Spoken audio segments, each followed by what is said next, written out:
Drafting Archetypes is brought to you by Game Grid Lehigh. Game Grid Lehigh is an amazing place to buy and sell Magic the Gathering singles.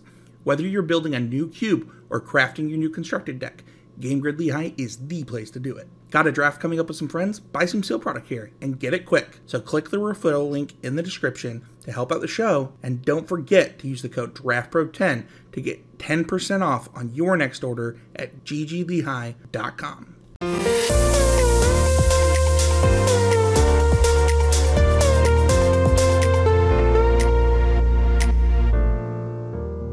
Hi everyone, this is Sam Black with Drafting Archetypes, and this week I'm going to be talking about green-white in Brothers War. So full disclosure here, I was playing in the MTG Summit pre-release event this weekend, so that was a lot of rounds, a lot of matches, so I have not had time to draft a ton, but I did have a lot of experience playing a particular green-white deck in Sealed, and I played against a lot of other green-white decks there, and I feel like I got a pretty good sense of what's going on in green-white, but just as some background, a lot of my actual experience here is from the perspective of a Sealed deck. With that out of the way, of course, as always, the notes are available at patreon.com/draftingarchetypes for patrons to follow along.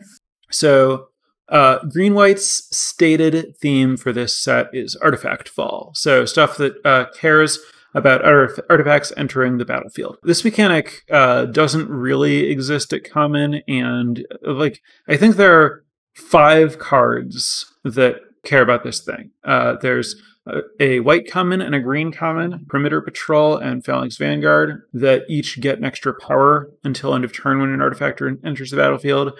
They're kind of like fine rate creatures by themselves. That gets a little bit better if you have an artifact enter. Not really enough for what I would consider like a meaningful or cohesive theme, but there you go. And then at uncommon, there is Yoshian Dissident, which is green-white for a 1/1 that puts a +1/+1 counter on something when an artifact enters the battlefield. This card is really doing the heavy lifting to make this archetype a thing, like all by itself. It's an incredible card, really, really strong, and if you have it, especially if you have multiple of them, then you really do care about having artifacts enter the battlefield, especially if you can play cards that make multiple artifacts enter the battlefield. This can give you a really large board really easily. And then, so that's the gold uncommon, and there's also 1 green uncommon and 1 white uncommon in Sarenth Steel Seeker and Thopter Architect that care about artifacts entering. Sarenth Steel Seeker is 1 and a green for a 1/2. When an artifact enters the battlefield, you can look at the top card of your library. If it's a land, you can reveal it and put it into play. Otherwise, you can put it in your graveyard. Really nice little value engine if you play it early. Definitely pretty strong. High pick. Another thing that makes you actually care about having artifacts enter, but I think a little bit less powerful than the Dissident. And then Thopter Architect is a 4-mana 2/3 that gives something flying until end of turn when an artifact enters. Nice finisher, but I think it's ultimately not that strong of a card. 2/3 for 4 is pretty small and really only does anything offensively. I wouldn't be unhappy to have some in a deck that's kind of like doing this anyway. It plays reasonably well with the commons that get extra power when an artifact enters. So you can potentially like have multiple guys get bigger, multiple guys take to the skies, get a big hit on your opponent if you have multiple artifacts coming into play. But again, not really doing a lot of heavy lifting in terms of giving this archetype some definition. So really everything in terms of like this archetype actually caring about Artifact Fall, in my opinion, comes down to Yoshian Dissident and Sarenth Steel Seeker. Like those two are like 90% of Artifact Fall even being a thing. So in practice, this color combination is more about the fact that it is relatively good at making and using Power Stones. Cards that make Power Stones, of course, trigger Artifact Fall, and then you have like, you know, a lot of ways to have a way to spend the Power Stone mana. So there are a variety of good mana sinks at common and uncommon. For example, Alloy Animist is the green 1/1. You can spend 2 and a green to turn a non-creature artifact into a 4/4 until end of turn. I had that card in Sealed. It ended up being one of the weaker cards in my deck, even though I was very good at making Power Stones and often had 5 or more Power Stones in play. My deck was really, really good at having stuff to spend its mana on. As I get to some of the other mana sinks, I had those also, and Alloy Animist ended up being a lower priority than the others because my deck had a really strong late game, and Alloy Animist is mostly a threat. And I was looking more to like generate value over time rather than just like have some attackers. I think that if your deck is a little bit more aggressive, if you have less inevitability, I think it can be pretty strong. It's not hard to have some Power Stones to animate and everything. But that said, I've taken it early in drafts and been a little disappointed had it not come together. I don't think it's a card that you want to like first pick or anything. I think you want to wait until you know that you're pretty good at making Power Stones. But then once if you're in the right place, I think it's a good, aggressive card for a Power Stone heavy deck. Meticulous Excavation. This is the white enchantment, single white to play, 2 and a white to return a permanent from the battlefield to your hand. Activate only during your turn. This is very expensive to use. I don't think it's very good if you're just like picking up and recasting something like Elsewhere Flask or Energy Refractor, where you're basically saying, on my turn, I can spend 5 mana to draw a card. But there are a lot of cards that are quite a bit better to reuse than that. So if you have something like Great Desert Prospector, Mightstone and Weakstone, Lauren, either the uncommon or the rare. So it's either the 3/3 that picks up an artifact from your graveyard and puts it in your hand, or the like White Reclamation Sage. Those are all like really, really strong to reuse. If you're specifically getting your good artifacts back, if you have some kind of enter the battlefield removal, you can make a bunch of Power Stones, like a bunch of Power Stones in a single recasting, then you can start to get some real value out of Meticulous Excavation. It's also very nice with Unearth. It's worded specifically so that you can pick up Unearth creatures. In particular, that's good specifically with Scrapwork Cohort, the 4 mana 3/1 that makes a 1/1 and then has Unearth for 3 mana. That card's very good in green-white anyway if you care about Artifact Fall, because when you play it, it's 2 artifacts entering, and then if like you manage to trade with the 3/1 and then unearth it, you get 2 more artifacts entering. So for 1 card, you get 4 artifact entering triggers. And then if you combine that with Meticulous Excavation, you end up just getting a lot of artifact enter the battlefield triggers, and in addition to just like building up 1/1s that you can, attack or block or whatever with. Recruitment Officer, that's white for a 2/1. You can spend 3 and a white to look at 4 cards and put a creature that costs 3 or less from among them into your hand.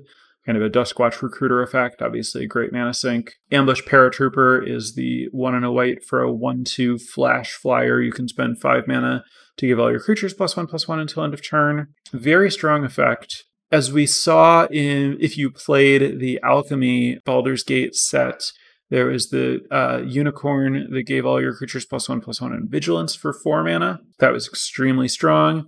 This doesn't give vigilance, and it costs more mana to use. But in exchange, you can use Power Stones to do it, so it's much easier to get to 10 mana than it usually would be.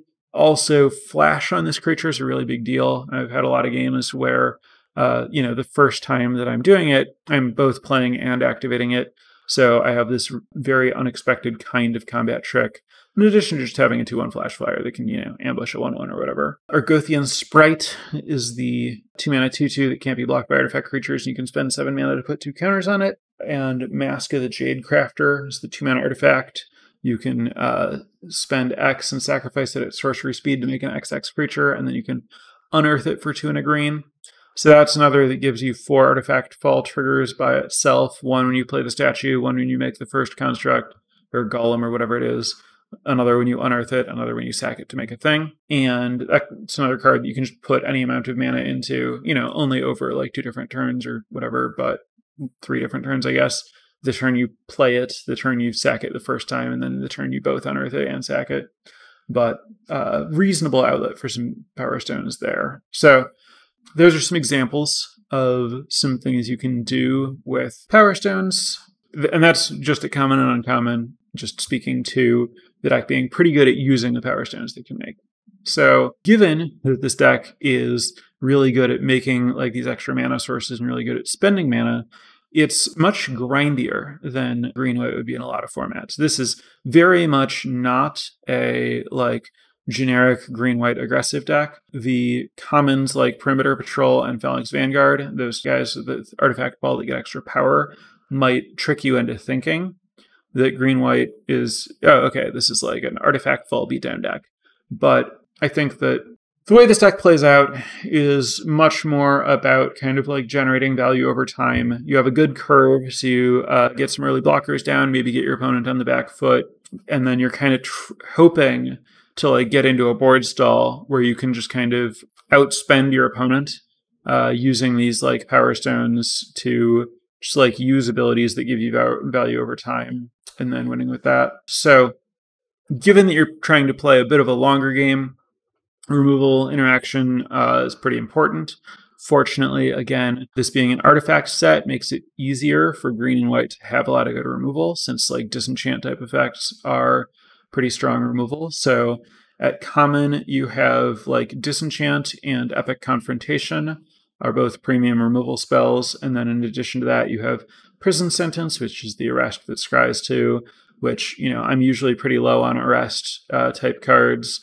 But arrest, for people who haven't been playing a million years ago, is 2 and a white, enchanted creature, can't attack, block, or use activated abilities. Prison sentence is that, but also scries 2.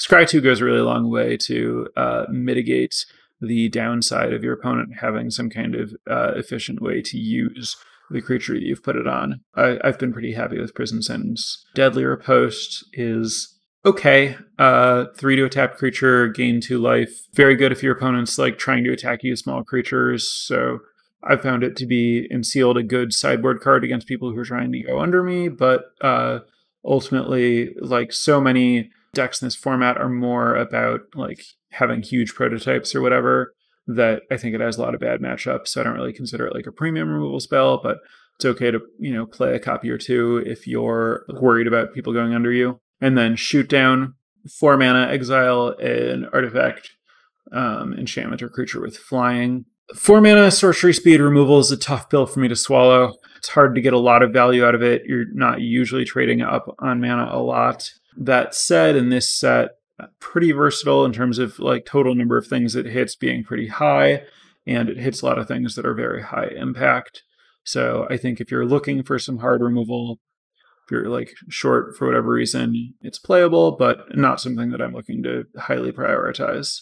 In Sealed, overall, this archetype felt very strong. My deck in particular was great, but I also felt like in general, as I got further along in the tournament, playing at the top tables, I felt like I was seeing more of it. I think that, you know, how good it is in Sealed isn't super important for how good it is in Draft, but I think that that's to say that it's at least relatively densely supported in terms of just like the number of good commons in these colors and the extent to which they play well together. The other thing that's going on in this deck, of course, if you're making a bunch of power stones, in addition to getting value over time, spending them on activated abilities, of course, this lets you also cast big prototype creatures, either, you know, ahead of time or just at all. You know, you don't need to draw a lot of lands to be able to cast your 7 mana creatures or whatever. And then, of course, there are a lot of good prototype creatures that cost green or white to cast for the prototype versions. So you can both play them early and play them late. And then some of the ones that scale particularly well as they get bigger.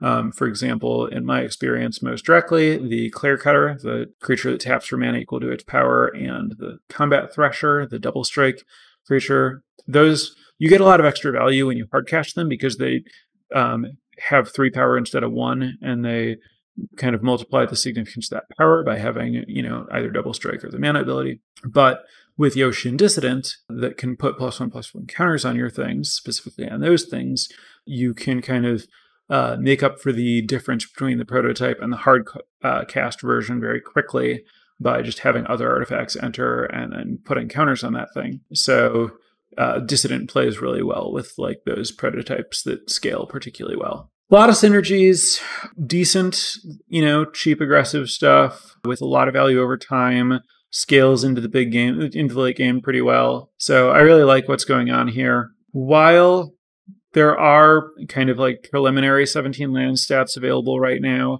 I wouldn't put a lot of stock in what I've seen yet. You know, you can't, like, if you look for stats for like the best commons in a single archetype right now at the time of recording, it only really has enough data for like the 2 most played cards or whatever. So I took down kind of my thoughts on the best commons for this archetype. Not like closely ranked or anything, and not based on any data, just my opinion, but I figured I might as well share that. So my favorite white uncommons: Disenchant, Airlift Chaplain. That's the 3-mana 1/1. When it enters the battlefield, you look at the top 3 cards, put a plains or a creature that costs 3 or less from among them into your hand. If you don't, you get a +1/+1 counter on this thing. I hate Winddrake, of course, but since this finds plains or creatures, it can help if you either need mana or you're looking for a spell. So that flexibility is really nice. Also means that it finds a card more often, and then having a flying body that you can put like counters or enchantments or equipment on is pretty good. So the like downside of having only a 1/1 instead of a 2/2 flyer isn't that big in the context of imagining that you're going to be able to power it up. Also relevantly, Yoshin Dissident and Sarenth Steelseeker, 2 of the kind of like really important cards for this archetype, can be found by the Airlift Chaplain, which gives a lot of extra value. You know, like digging for your best cards is a good thing to be doing. Ambush Paratrooper, just talked about how I've had really very good experiences with that thing's activated ability in conjunction with Power Stones. And then Lauren's Escape, that's the white instant that gives a creature hexproof, indestructible, and you scry 1. Just a really good rate to protect something, especially when you're playing a lot of really kind of key creatures and expensive creatures. This format also does have a lot of good removal, so trading profitably with that's pretty nice. Green, Argothian Opportunist. So Argothian Opportunist and Epic Confrontation are the 2 best green commons. Opportunist being the 2 and a green, 3/2, enter the battlefield, make a Power Stone, and Epic Confrontation, 1 and a green sorcery that gives a creature +1/+2, and then it fights an opposing creature. Those are both just really good.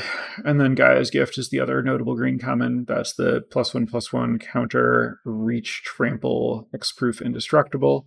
You know, good for the same reasons. Lauren's Escape is good. Costs a little bit more mana, but the counter and trample are both pretty significant. Reach is kind of nice, I guess. And then artifacts that I'm looking for here: Scrapwork Cohort, I already talked about being very good at generating artifact fall.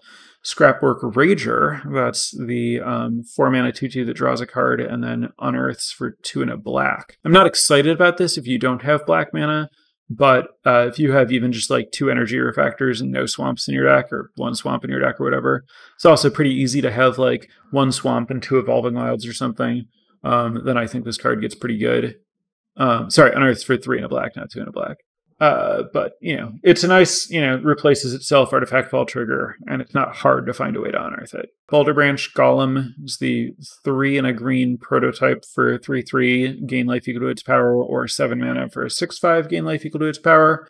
Very realistic on either side, a good way to catch up. I mentioned that, you know, this deck isn't necessarily the fastest. You're playing more of a grindy game, which means that some portion of the time your opponent is going to be trying to get under you, so the life gain can be pretty significant. Rust Goliath is the 10 mana 10/10 reach trample, or for half the mana you can have a 2/5 reach trample, 3/5 reach trample, something like that.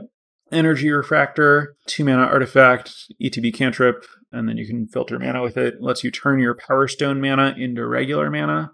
It's a very nice upside in this deck, plus it's just a nice, easy artifact fall trigger. Stone Retrieval Unit, 4 mana for a 2/3 that makes a Power Stone. Obviously a worse rate than Argothian Opportunist in terms of like mana for stats, but the fact that it's another artifact entering, so you're getting 2 artifacts entering at once, is an appreciable advantage. Definitely weaker than the Opportunist overall, but solid playable.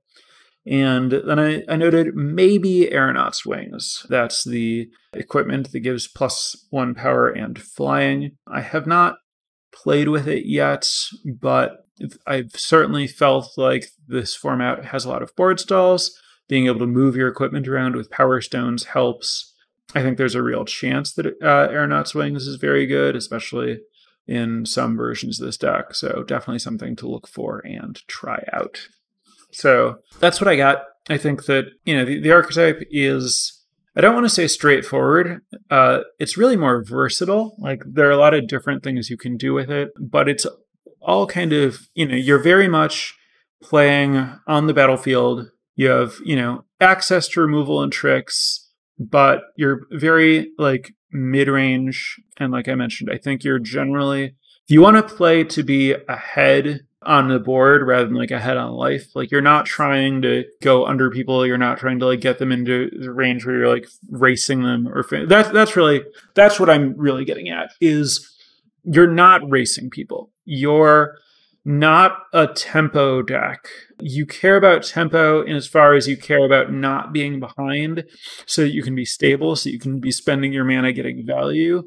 But you want your mindset to be, less how soon can I kill my opponent and more how inevitable can I make this? You're very much trying to go over the top of most people. If your opponent gives you a window to attack with your creatures that you're playing that are mostly, incidental value sources, then you're happy to take it. But I think for the most part, you're looking to go bigger. That's, I think, just the most important point with this kind of thing, is like understanding what your like mindset should be in the draft. And I think your mindset should be, get on board, stay stable, don't fall behind, so that you can afford to just kind of spend your mana churning out value and then win eventually. Obviously, that puts this in kind of more of the controlling space, particularly with regard to how it thinks about values and uses like rares. That is to say that you should expect to see a lot of cards in your deck, and that means that you'll use rares relatively well. You don't need like bomb rares for this deck to be good, because I think that like Yoshi and Dissident with the right synergies can be like comparably inevitable. But I think that you're thinking of yourself more as a control deck. So you use rares well, you use removal well, you want to make sure that you have answers to various things, and you want to not worry too much about like, your ability to like push damage specifically. Yeah, those are my notes. I'm going to turn this over to Twitch chat for questions. So if you have any questions about this archetype, regardless of whether you've said anything already, enter those again now. And while I'm letting people think about that and get that entered, of course, I want to thank my newest patron, Doug, and anyone else who's interested in supporting the podcast, getting some perks, access to notes, discounts on coaching. I do offer discounted coaching through the Patreon, etc. Check out patreon.com/draftingarchetypes. Don't focus on killing your opponent and get value to win eventually. It just sounds like Sam's general advice on playing Magic. Fair call out. It's possible that this is more speaking to my experience and my approach to green-white than necessarily the only way to green-white, but what can I tell you? You're listening to my podcast. What are the best things or colors to consider splashing for? Well, I touched already on the Phyrexian Rager guy. I think kind of any like prototype that you might be able to sometimes cast off color, but you're like more planning to just like cast it for full price with Power Stones, is totally reasonable to play, kind of regardless of whether you can cast it for its discount, as long as like the expensive version is fine. Removal, like if you're struggling to find removal in your colors, but you find, a reasonable way to splash for removal somewhere else, most notably, I guess, the red, 2 in a red, do 3 damage, something like a Power Stone, of course, is totally on theme with what you're trying to do. So if you have like some Evolving Wilds, you can play a mountain, maybe an energy refractor, get enough sources that you can cast that at a reasonable time. Of course, anything like making the Power Stone while having an answer is perfect for this deck. And then there's some other good splash removal, like the 4 in a black Remorse, whatever it's called. The 4 in a black costs 1 less for each creature in your graveyard. Exile target creature or planeswalker is just kind of the best removal at common in the format, if not the best removal in the format overall. So I would be certainly happy to splash for that if it weren't very difficult.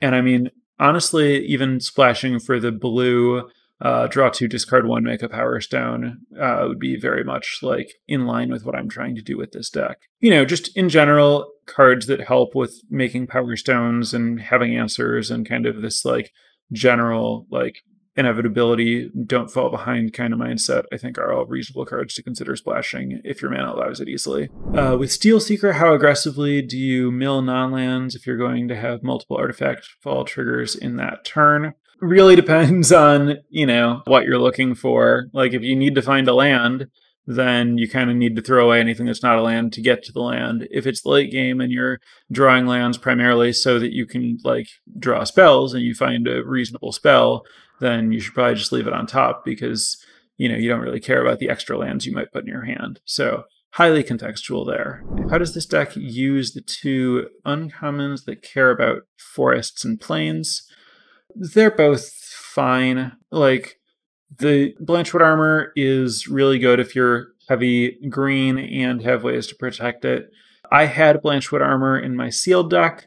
I played it with 10 forests. I had 1 Gaia's Gift to protect it, no Lauren's Escape, and it was a potential combo piece to put on the Clear Cutter to get it to 5 or more power to make infinite mana with my Staff of Domination.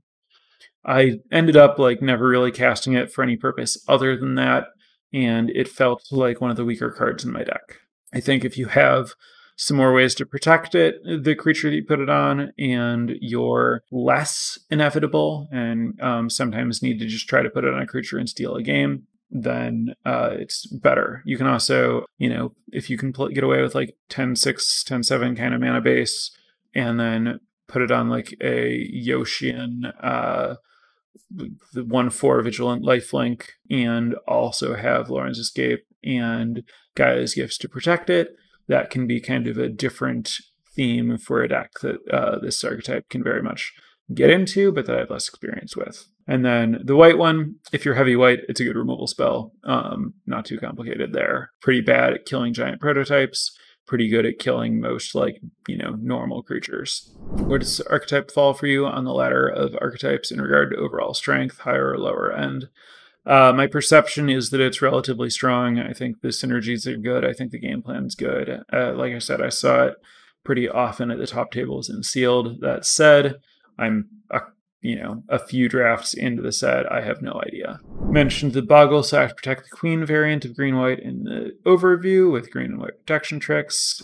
Is there a card or cards that make you lean in that direction, or do you think it's best to avoid it and lean in the Power Stone value engine and the color pair? I mean, I think Blanchwood Armor is the best reason to go that way. Yoshin Dissident is kind of another way to do it. And then if you're going that way, you're looking for Lauren's Escapes and Gaia's Gifts. I do think, having played with the cards more, I think the Power Stone variant is the more natural place to end up and what you're going to be doing more often. I think I slightly overestimated that in my set overview. I do think that both are viable, but I think most of the time you're going to be more of the Power Stone deck.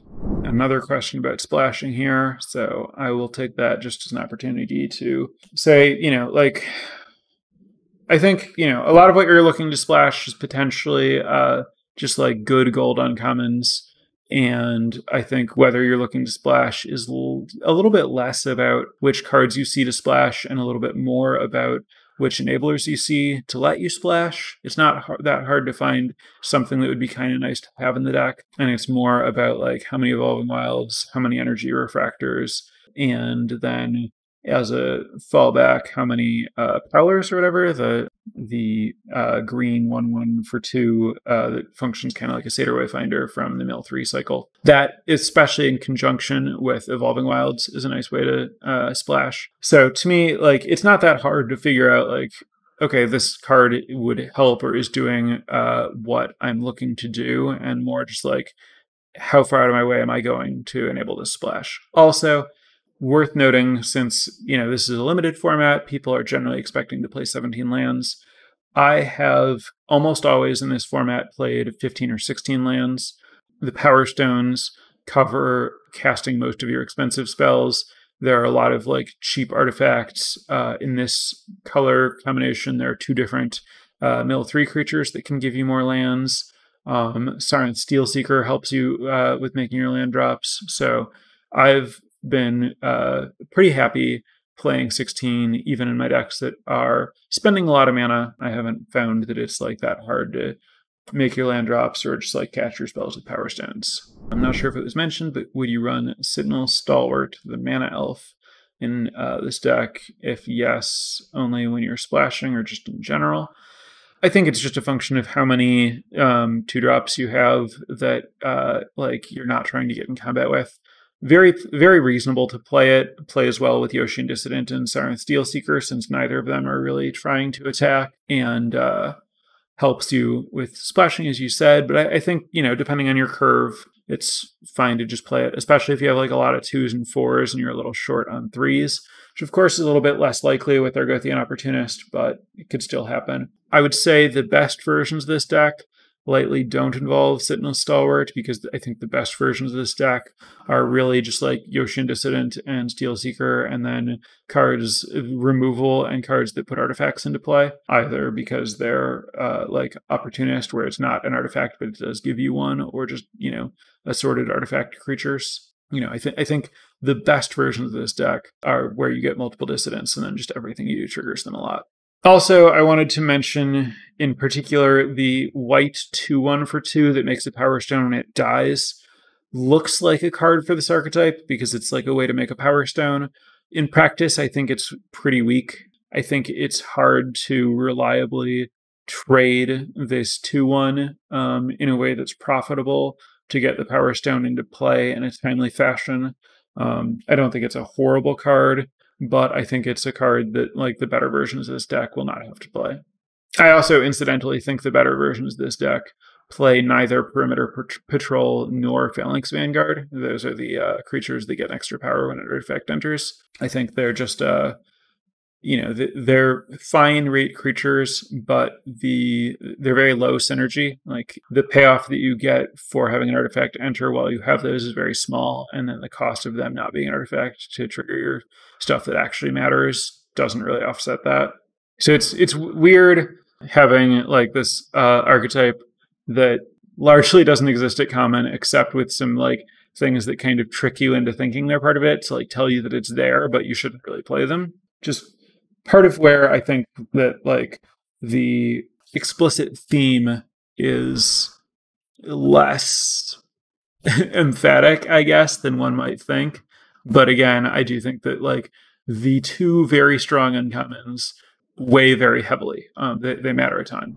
All right, so I think that's going to wrap us up. Thanks for tuning in, everyone. Next week, I'm not sure what I'm going to cover. I think that because I will be playing in the regional championships, DreamHack in Atlanta this week, I will not have had enough opportunity to draft enough to feel comfortable with anything. So I think that I will not be using a poll for the next topic, and it'll be a function of just what I feel like I've had enough experience with to talk about next week. And then the following week, we should be able to focus more on getting a bunch of drafts in and open up the topics moving forward to the regular Patreon poll. So thanks for bearing with me while I'm a little slow out of the gates here at getting drafts in. Just happened to line up poorly with return to live events. That said, I was at the Magic Summit last weekend and had a really great time. Really excited about the return to live events. If you'll be at DreamHack Atlanta, say hi, and I'll be back next week for whatever I feel comfortable talking about. Thanks, and have a good week.